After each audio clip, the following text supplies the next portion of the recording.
बच्चों good evening.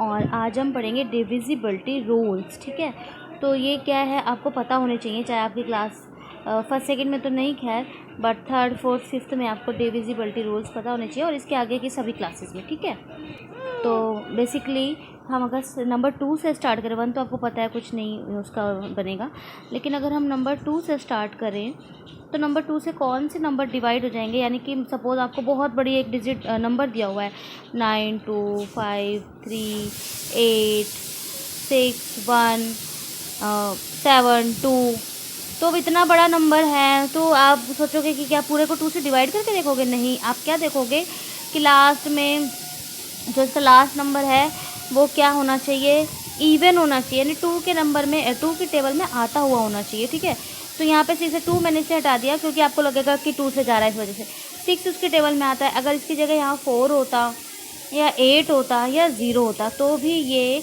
जाता। अगर ये 2 के टेबल में आने वाली कोई भी नंबर लास्ट में होगा तो वो 2 से डिवाइड होगा। ठीक है, अगर इनकी जगह पे कुछ और हो, 1 हो, 3 हो, 5 हो, तो फिर ये 2 से डिवाइड नहीं होगा। डिवाइड नहीं होने का मतलब कि लास्ट में पॉइंट में आएगा आंसर। ठीक है, अब बात करते हैं नंबर 3 की। नंबर 3 में क्या है कि जब भी आप कोई नंबर डिजिट देखेंगे, कोई नंबर देखेंगे, सपोज़ इसी वाले नंबर को ले लेते हैं हम 9 2 5 3 8 6 1। ठीक है, तो आप क्या करोगे, अब इतना लंबा नंबर है, 3 नंबर का हो तो चलो कोई बात नहीं है, इतना लंबा नंबर है तो आप क्या करोगे कि प्लस करके देखोगे। 9 + 2 11, 11 और 5 16, 16 और 3 19, 19 और 8 27, 27 और 6 33 और 1 34।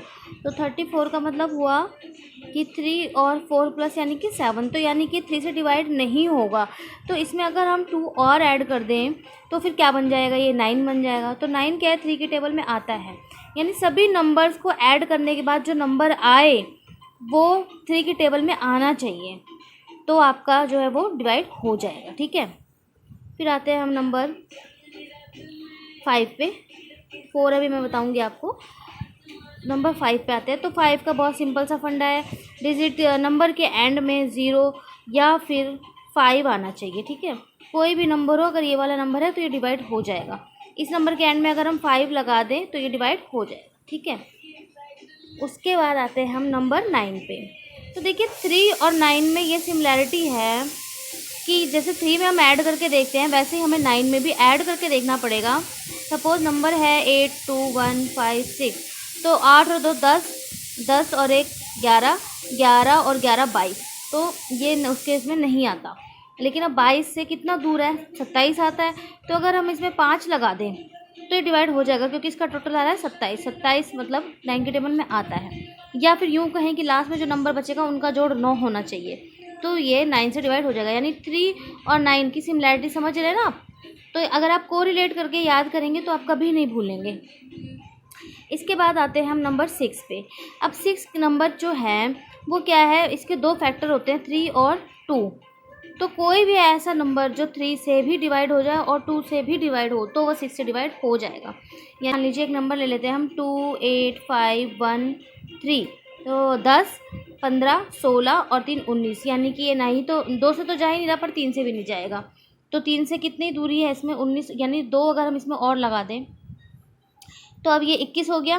तो 21 यानी कि ये 3 से भी जाएगा और 2 है लास्ट में, तो यानी कि 2 से भी जाएगा। तो इसका मतलब हुआ कि 6 से डिवाइड हो जाए।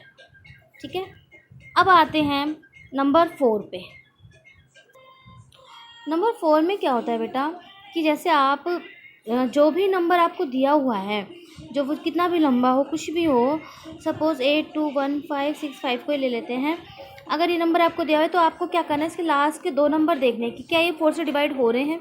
तो 65 तो डिवाइड नहीं होता, लेकिन अगर ये 64 होता, 64 होता तो ये 4 से डिवाइड हो जाता। ठीक है, यानी लास्ट के 2 नंबर आप देखोगे, अगर वो डिवाइड हो रहे हैं 4 से तो ये डिवाइड होगा, अगर डिवाइड नहीं हो रहे हैं तो ये डिवाइड नहीं होगा। ठीक है, अब इसी के जैसा है नंबर 8। नंबर 8 में क्या है कि उसमें आपको लास्ट के 3 नंबर देखने हैं कि क्या ये 8 से जा रहे हैं। तो अब देखिए 8, इसको आप देखोगे तो 8 8 64, एक यहाँ आ गया तो ये नहीं जा रहा।